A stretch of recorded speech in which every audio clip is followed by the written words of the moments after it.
Richard Feynman was a Nobel Prize winning physicist, widely considered one of the sharpest scientific minds in the last 100 years. He was driven by what he called the pleasure of finding things out, the genuine joy of watching how something actually works, not just what it's called.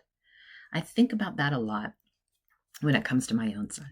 For years, I watched him struggle with impulsivity that was off the charts.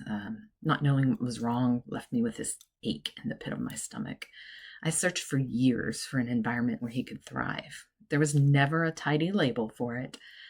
I read every book I could find, tried program after program, including therapeutic placement for troubled teens, looking for something that explained why he was struggling and what would actually help. I write about that whole search, what worked, what didn't, and what finally did, in my book, From Trauma to Triumph, A Mom's Mission with Neurofeedback. But the short version is this. It wasn't until I found neurofeedback that I finally had an answer. There was an actual pattern in his brainwaves contributing to his behavior, not a name for what was wrong with him, something underneath it, measurable and real. That meant continuing to ask questions after most people would have considered the case closed. That's the real fork in the road. You can stop at the label and call it explained, or you can treat it as the beginning of the actual question. Now what? What's underneath it?